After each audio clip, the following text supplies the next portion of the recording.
Bismillahirrahmanirrahim. Assalamualaikum warahmatullahi wabarakatuh. Alhamdulillah wassalatu wassalamu ala Rasulillah wa ala alihi wa sahbihi wa mawalah wa la hawla wa la quwata illa billahi wa ba'd. Qala Allahu azza wa jalla: Ya ayyuhalladzina amanu taqullaha haqqa tuqatih wa la tamutunna illa wa antum muslimun. Wa qala sallallahu alaihi wasallam: Man salaka tariqan yaltamisu fihi ilma sahhalallahu bihi tariqan ilal jannah. Ma'asyiral muslimin yang dimuliakan Allah Subhanahu wa taala. Alhamdulillah, di siang hari ini Allah Subhanahu wa taala masih berikan waktu kepada kita sehingga kita bisa bermajlis ilmu di siang hari ini. Dan tak lupa salawat dan salam kita haturkan kepada baginda Nabi besar Muhammad sallallahu alaihi wa ala alihi wasallam. Ma'asyiral muslimin yang dimuliakan Allah Subhanahu wa taala, pembahasan di siang hari ini kita akan membahas 5 perkara dari makhluk-makhluk yang Allah ciptakan di surga, kemudian Allah turunkan ke dunia. Apa saja makhluk-makhluk itu? Ma'asyiral muslimin yang dimuliakan Allah Subhanahu wa taala, kita tahu bahwa surga adalah darun a'addallahu lil muttaqin, sebuah tempat yang Allah peruntukkan bagi orang-orang yang bertakwa. Dan Allah Subhanahu wa taala ketika menggambarkan surga, Allah berfirman: wa basyiril ladzina amanu wa amilus salihati anna lahumul jannah tajri min tahtihal anhar kullama ruziqu minha min thamaratir rizqan qalu hadzal ladzi ruziqna min qablu wa utubihi mutasyabiha. Dan berilah kabar gembira kepada orang-orang yang beriman dan juga beramal saleh, bahwa kelak bagi mereka akan disediakan sorga-sorga yang mengalir di bawahnya sungai-sungai. Setiap kali mereka diberikan rizki dari buah-buahan, maka mereka mengatakan, inilah rizki yang telah kami rasakan ketika di dunia. Dan mereka diberikan buah-buahan itu yang mirip rupanya. Artinya ada buah-buahan di dunia yang kemudian ada di sorga, sehingga orang-orang yang di sorga itu akan mengenang makanan-makanan yang pernah dimakan di dunia. Tapi tentu, kata Abdullah ibn Abbas radhiyallahu anhuma, persamaan nama dunia dan sorga itu hanya pada nama saja, bukan pada hakikat. Di dunia ada kurma, di sorga ada kurma. Di dunia ada pisang, di surga ada pisang. Hanya nama saja, tapi hakikatnya mala ainun ra'at wala udhunun sami'at wala khatara ala qalbi bashar. Kenikmatan surga itu tidak bisa dilihat mata, didengar telinga, apalagi terlintas dalam pikiran kita pun tidak bisa, saking nikmatnya.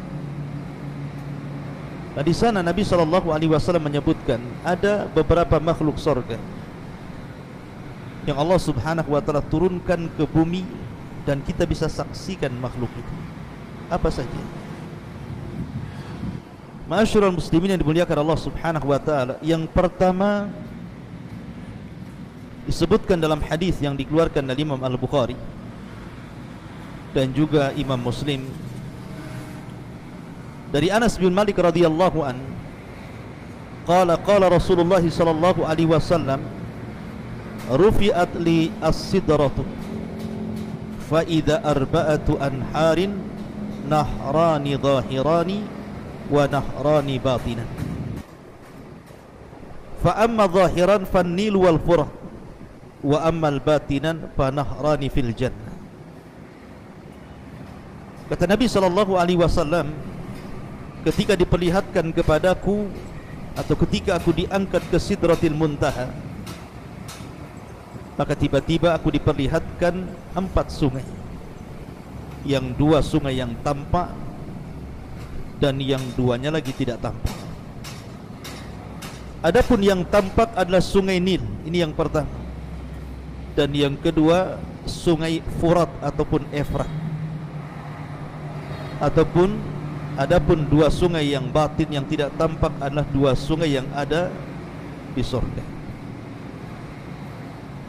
Ma'asyiral muslimin yang dimuliakan Allah Azza wa Jalla, dalam hadis Muslim ada tambahan wal furat wan nail kullun min anharil jannah.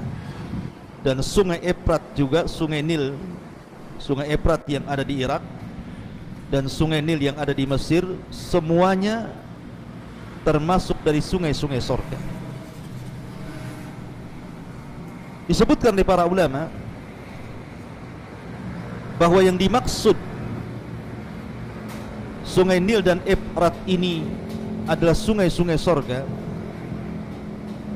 Kata para ulama, la'allal muradu min kauni hadhil anhari minal jannati anna aslaha minha kama anna aslal insan minal jannah. Bahwa boleh jadi maksud Nabi sallallahu alaihi wasallam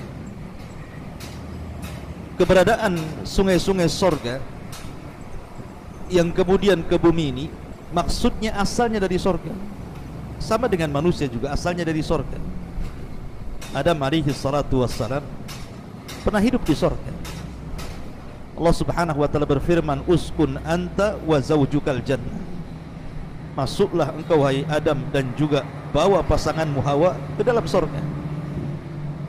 Maka Adam pernah menetap di surga dan merasakan kenikmatan yang luar biasa. Tetapi karena dosa yang dilakukannya, Adam alaihi salatu wassalam akhirnya kemudian dikeluarkan dari surga. Ukhruj minha. Dalam ayat Allah mengatakan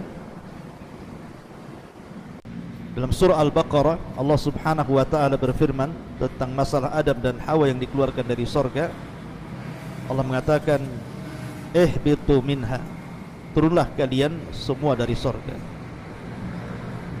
Ma'asyiral muslimin yang dimuliakan Allah subhanahu wa ta'ala, jadi sungai Efrat yang pertama dan juga sungai Nil boleh jadi asalnya dari surga, dulunya dari surga, kemudian dialirkan ke dunia. Dan itu sebagaimana pendapat Al-Imam An-Nawawi rahimahullahu ta'ala. Ma'asyiral muslimin yang dimuliakan Allah Azza wa Jalla, adapun yang dimaksud 2 sungai yang batin yang ada di surga, tentu yang dimaksud adalah Al-Kautsar, yang Allah subhanahu wa ta'ala firmankan, inna a'tayna kal kautsar. Ini yang pertama. Dan yang kedua sungai Efrat dan juga sungai Nil. Kemudian yang ketiga Maqam Ibrahim. Maqam Ibrahim artinya tempat berpijaknya kedua telapak kaki Ibrahim alaihi salatu wassalam. Dan itu disebutkan dalam hadis Nabi sallallahu alaihi wasallam dari Abdullah ibn Amr radhiyallahu anhuma. Dia mengatakan, sami'tu Rasulullah sallallahu alaihi wasallam yaqul inna ruknan wal maqama yaqutatani min yaqutil jannah. Sesungguhnya rukna itu maksudnya Hajar Aswad dan juga maqam, keduanya adalah mutiara dari mutiara-mutiara surga. Tamasallahu nurahuma, Allah subhanahu wa ta'ala padamkan cahaya keduanya. Walau lam yatmis nurahuma la adha'ata ma bainal masyriqi wal maghrib. Kalaulah Allah subhanahu wa ta'ala tidak hilangkan cahaya dari Hajar Aswad dan Maqam Ibrahim, tentu dari ujung barat dan timur akan terang benderang. cahayanya akan meliputi ujung timur dan juga ujung barat. Makam Ibrahim ada yang mengatakan dahulunya adalah menyatu dengan Ka'bah. Dan subhanallah, di masa jahiliyah ketika orang-orang menyembah berhala dan berhala ditengger-tenggerkan di sekitar Ka'bah, Allah takdirkan tidak ada satupun orang-orang jahiliyah yang menyembah makam Ibrahim. Padahal makam Ibrahim itu ada melekat di Ka'bah. Tentu ini ada hikmah, karena kalau seandainya makam Ibrahim sempat disembah oleh orang-orang jahiliyah, kemudian sekarang jadikan sunnah tawaf orang solat di belakang makam Ibrahim, tentu orang-orang akan mengatakan, lihat, Islam persis dengan jahiliyah menyembah berhala. Tapi Allah sucikan benda itu sehingga tidak ada orang-orang jahiliyah yang menyembah makam Ibrahim. Mereka hanya menyembah berhala yang bertengger di sekitarnya saja. Dan di zaman ketika Umar bin Khattab radhiyallahu an tawaf bersama Nabi SAW, maka Umar bin Khattab kemudian meminta kepada Rasul, bagaimana kalau seandainya makam Ibrahim kita geser saja sedikit dari Ka'bah dan kita jadikan tempat solat bagi orang-orang yang tawaf. Akhirnya kemudian ucapan Umar bin Khattab radhiyallahu an menurunkan wahyu, wattakhidhu min maqami Ibrahim musalla, sehingga makam Ibrahim itu menjadi tempat solat sunnah di belakangnya bagi orang-orang yang melaksanakan tawaf di Ka'bah. Lah makam Ibrahim maksudnya mutiara yang terdapat pijakan kaki Nabiullah Ibrahim alaihi salatu wassalam itu asalnya dari surga. Kemudian juga yang keempat, Al-Hajarul Aswad.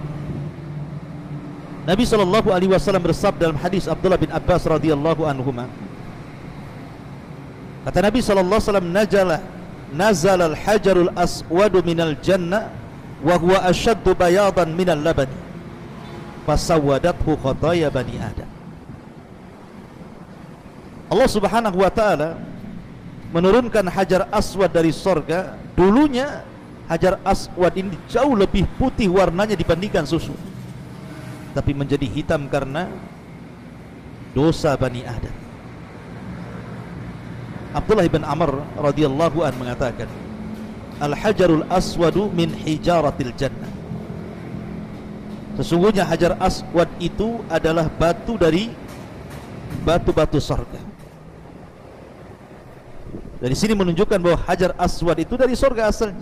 Dulunya berwarna putih tetapi menjadi hitam karena dosa yang dilakukan oleh Bani Adam, terutama kesyirikan di zaman jahiliyah kala itu. Ma'asyiral muslimin yang dimuliakan Allah Subhanahu wa taala. Kemudian juga di antara makhluk yang dulunya di surga adalah tamar, kurma ajwa.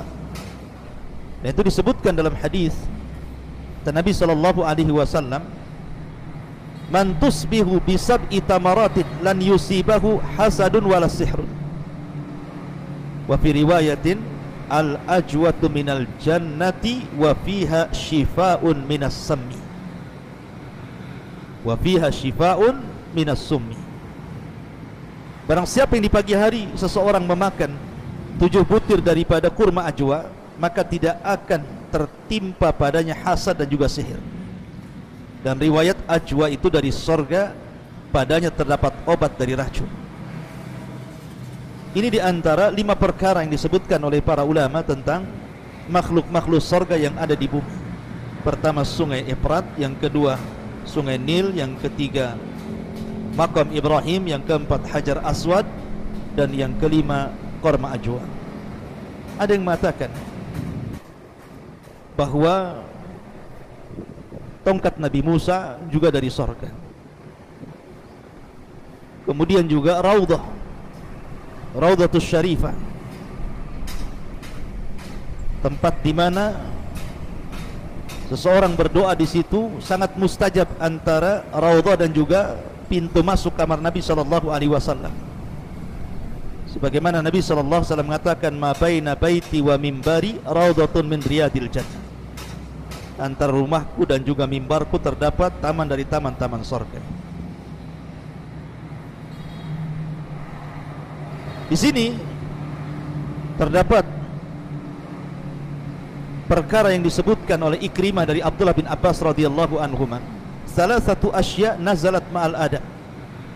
3 perkara turun bersama Nabi Adam. Ketika Adam turun dari sorga ke bumi, maka turun 3 perkara bersama Adam.